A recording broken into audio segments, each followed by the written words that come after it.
हर गुजरते लम्हे के साथ मध्य पूर्व में दुनिया एक संगीन और एक निहायत ही खतरनाक टक्कर की तरफ बढ़ रहा है। एक तरफ फ्रांस के राष्ट्रपति इमैनुअल मैक्रोन यह कह रहे हैं कि इसराइल को हथियार ना बेचे जाएं, मगर दूसरी तरफ अमेरिका दुनिया की जो सबसे ताकतवर एंटी मिसाइल सिस्टम है, थर्ड एंटी मिसाइल सिस्टम, वो इसराइल को तोहफे के तौर पर देख रहे हैं। आपके जहन में सवाल होगा कि क्या है ये थर्ड एंटी मिसाइल सिस्टम। तो सरल शब्दों में दोस्तों मैं आपको बतलाना चाहूंगा कि थर्ड एंटी मिसाइल सिस्टम दुनिया का सबसे ताकतवर एंटी मिसाइल सिस्टम है और इसका रेंज 3500 किलोमीटर का है। थर्ड एंटी मिसाइल सिस्टम यानी terminal high altitude area defence system, third. और अमेरिका यह सिस्टम जो है वो दे रहा है इसराइल को। मैं आपको याद दिलाना चाहूंगा कि इसी थर्ड मिसाइल सिस्टम का इस्तेमाल यूक्रेन ने रूस के खिलाफ किया था। आपको याद है जब रूस और यूक्रेन का संघर्ष शुरू हुआ था तब यह बताया जा रहा था कि रूस महज 10 दिनों में यूक्रेन का काम तमाम कर देगा, मगर आज भी यूक्रेन मुकाबला कर रहा है क्योंकि उसके पास थर्ड एंटी मिसाइल सिस्टम है। उससे वो लगातार जवाब दे रहा है रूस का।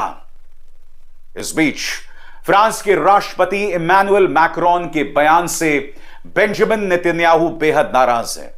मैं सुनाऊंगा आपको बेंजामिन नेतन्याहू का अंग्रेजी में दिया गया बयान, जिसमें ये कह रहे हैं कि एक तरफ तो फ्रांस के राष्ट्रपति ये कहते हैं कि इसराइल को हथियार ना बेचे जाएं, मगर दूसरी तरफ ईरान जिस तरह से हिजबुल्ला और हमास को हथियार दे रहा है, इस पर वो पूरी तरह से खामोश हैं।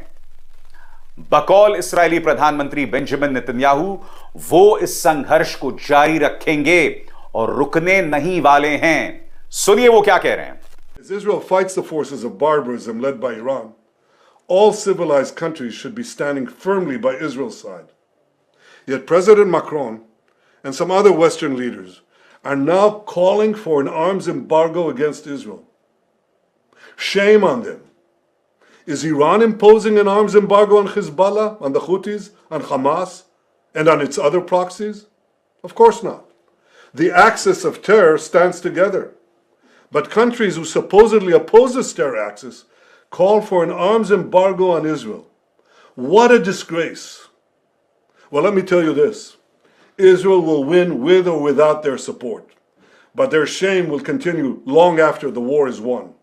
For in defending ourselves against this barbarism, Israel is defending civilizations against those who seek to impose a dark age of fanaticism on all of us. Rest assured, Israel will fight until the battle is won, for our sake and for the sake of the peace and security of the entire world. इस बीच दोस्तों इस मामले में Saudi अरब ने भी दखल दे दिया है। सऊदी अरब का पहला राहत विमान जो है वो लेबनान पहुंच गया है राहत सामग्री के साथ। अब तक इस मुद्दे पर सऊदी अरब पूरी तरह से खामोश था, मगर पहली बार इस संघर्ष के बीच जब लेबनान में करीब 2000 लोग मारे जा चुके हैं इस्राएली हमले में, सऊदी अरब अपनी तरफ से राहत सामग्री बेच रहा है।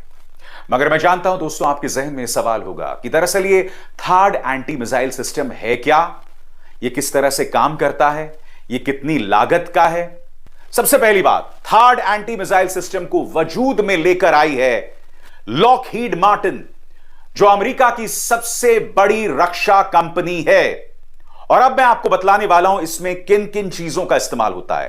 थर्ड एंटी मिसाइल सिस्टम की जो सबसे खास बात यह है इसका रडार। जी हां, थर्ड एंटी मिसाइल सिस्टम से ज्यादा एडवांस्ड रडार किसी भी एंटी मिसाइल सिस्टम का नहीं है। आपके स्क्रीन पर रेथियन, एक अमेरिका स्थित हथियार कंपनी, इसका एडवांस्ड रेडार बनाती है। इसके सिस्टम में ट्रक पर सवार 6 लॉन्चर का इस्तेमाल किया जाता है। इसमें करीब 6 इंटरसेप्टर हैं। इसकी कीमत 1 अरब अमेरिकी डॉलर है। इसमें बैटरी का इस्तेमाल होता है और जमीन पर 100 लोगों की जरूरत पड़ती है इसे ऑपरेट करने के लिए। यूक्रेन ने इसका इस्तेमाल रशिया के खिलाफ किया था और आप सब जानते हैं तो उसको इसका क्या असर पड़ा था।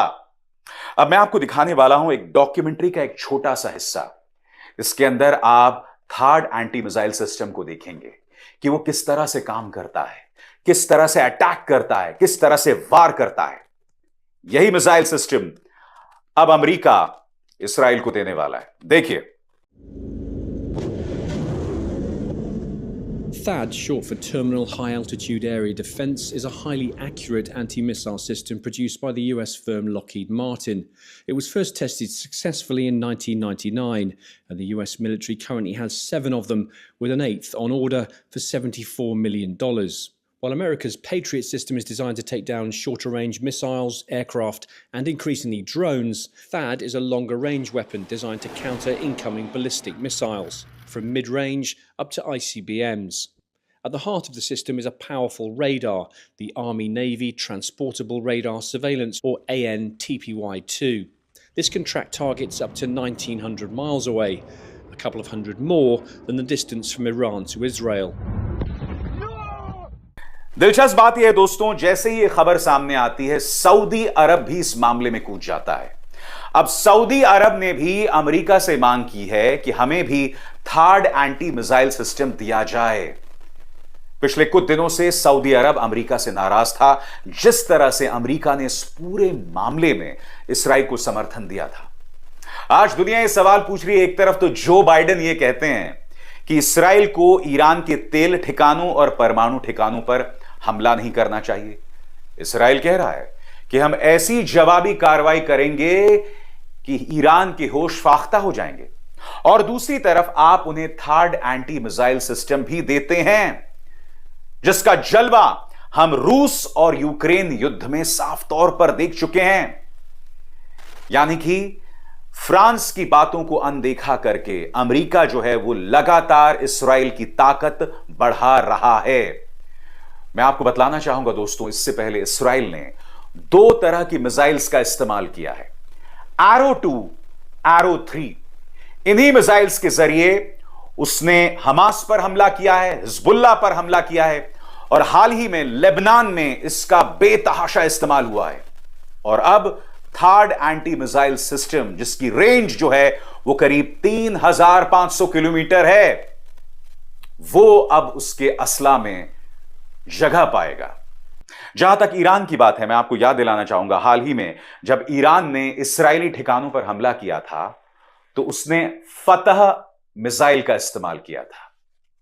पिछले साल यही फतह मिसाइल जो है वो वजूद में आई थी, और कुछ ही दिनों में उसने उसका एक एडवांस्ड वर्जन बनाया था जिसका नाम था फतह 2।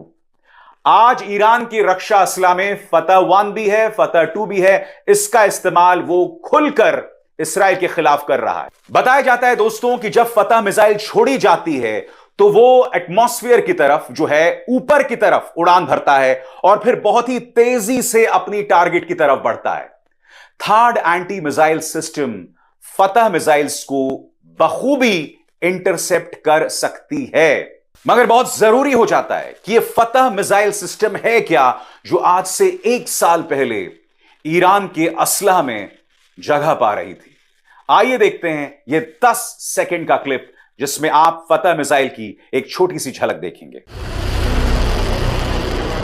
An unveiling ceremony more than 6 months in the making. दोस्तों, जहां तक ईरान की बात है, जैसा कि मानचित्र बता रहा है, इसमें आप देख सकते हैं बीच में सफेद में आप ईरान को देख रहे हैं और उसके आसपास कई देश दिखाई दे रहे हैं, मसलन इजिप्ट यानी मिस्र, इसराइल, तुर्की, रशिया, चाइना और इंडिया। और आप देख सकते हैं ये सेमी सर्कल्स जो आपको दिखाई दे रहे हैं। इसका मतलब यह है कि ईरान की मिसाइलों का जो दायरा है वो ये सेमी सर्कल्स या ये जो गोलाकार हैं वो बतला रहे हैं।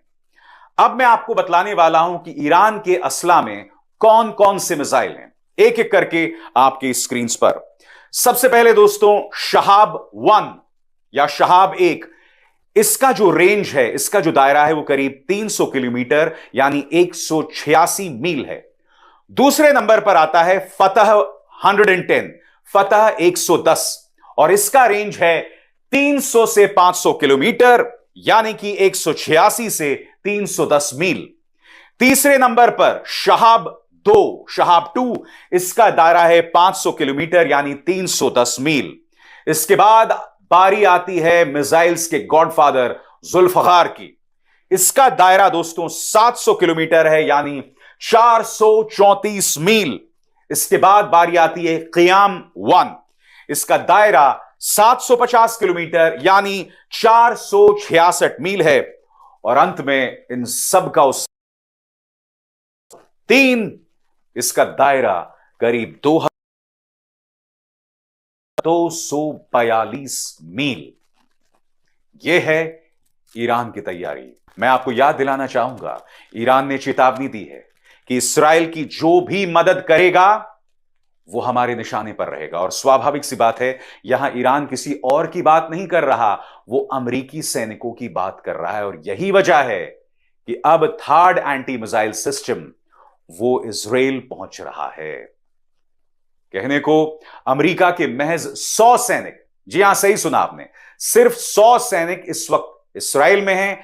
यह संख्या महज सांकेतिक है, मगर अगर आने वाले दिनों में यह संघर्ष बढ़ता है तो यह तादाद बढ़ भी सकती है। 100 से यह 1 लाख तक पहुंच सकते हैं। और मुझे ताज्जुब नहीं होगा, दुनिया इस वक्त एक बहुत ही खतरनाक मोड़ पर है। आप और हम भारत में बैठकर यह नहीं सोच सकते कि हम पर कोई असर नहीं पड़ेगा। आप और हम लोग अपनी सोच के हिसाब से ईरान या इस्राएल का समर्थन करते हैं, मगर हकीकत यह है दोस्तों, वहां पर अगर कोई दुर्घटना होती है तो उसका सीधा असर भारत पर पड़ेगा। अगर तेल ठिकानों पर हमला हुआ तो तेल की कीमतें बढ़ जाएंगी, महंगाई और बेरोजगारी तमाम रिकॉर्ड्स तोड़ देगी। और यह भी मत भूलिए, अगर कोई परमाणु दुर्घटना होती है तो दुर्घटनाएं सीमाएं लांघ कर आती हैं। उनके लिए कोई लक्ष्मण रेखा नहीं होती है, कोई दायरे नहीं होते हैं। हवाएं उन्हें एक देश से दूसरी देश की तरफ ले जाते हैं। दुनिया शेरनोबिल देख चुका है, दुनिया हिरोशिमा और नागासाकी भी देख चुका है। इसीलिए हल्के अंदाज में परमाणु टकराव की बात नहीं करनी चाहिए। दुख की बात यह है कि इस पूरे मामले में अमेरिका का रवैया पूरी तरह से गैर जिम्मेदाराना है। अमेरिका को एक सेतु के तौर पर काम करना चाहिए, माहौल को ठंडा करना चाहिए, मगर अमेरिका अपने बिजनेस इंटरेस्ट के चलते, लॉकहीड मार्टिन जैसी रक्षा कंपनी के इंटरेस्ट के चलते, उनके हितों के चलते माहौल को और उग्र कर रहा है। और मैं नहीं जानता हूं दोस्तों, इंसानियत इसकी क्या कीमत चुकाएगी।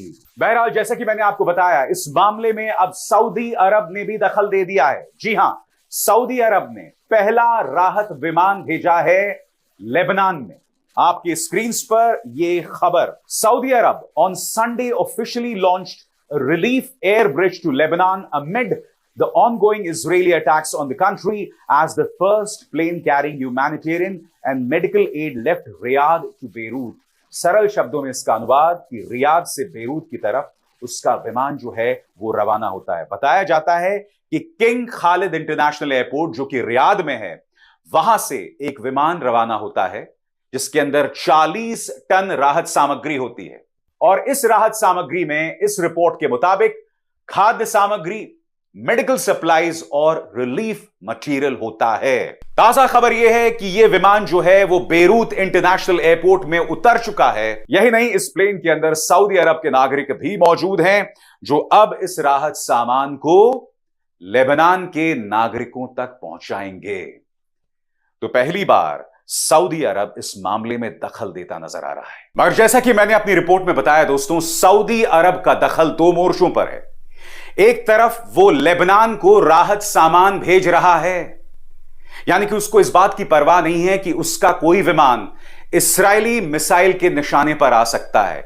वो राहत सामान भेज रहा है, वो बतला रहा है कि वो लेबनान के लोगों के साथ है। मगर दूसरी तरफ वो अमेरिका से थर्ड एंटी मिसाइल सिस्टम भी ले रहा है। ये 2 चीजें आपस में जुड़ी हुई हैं। सऊदी अरब जानता है कि आने वाले दिनों में जैसे जैसे वो अपना राहत सामान पहुंचाएगा, कोई दुर्घटना भी हो सकती है। यानी कि आने वाले दिनों में रहस्यमय तरीके से कोई इस्राएली मिसाइल सऊदी अरब के प्लेन को भी निशाना बना सकता है। गलतफहमी हो सकती है, और यह गलतफहमी एक ऐसे संघर्ष के तौर पर सामने उभर कर आएगा जिसकी आप और हम कल्पना भी नहीं कर सकते। जहां तक सऊदी अरब की बात है, उसके अमेरिका के साथ अच्छे ताल्लुकात हैं। और दिलचस्प बात यह है दोस्तों, जिस तरह से सऊदी अरब के अच्छे ताल्लुकात अमेरिका से हैं, उसी तरह से इस्राएल के भी अमेरिका के साथ अच्छे ताल्लुकात हैं। और खास बात यह है, याद कीजिएगा, प्रिंस सलमान के साथ जब प्रधानमंत्री नरेंद्र मोदी मिल रहे थे, चेहरे की मुस्कान देखिए साहब, दोनों देशों के बीच में कई मुद्दों पर समझौता हुआ है, सहयोग हुआ है। यानी कि भारत के अच्छे रिश्ते सऊदी अरब के साथ भी हैं और इस्राइल के साथ भी हैं। इसलिए मामला और भी ज्यादा दिलचस्प बन जाता है। अमेरिका क्या करेगा, भारत क्या करेगा?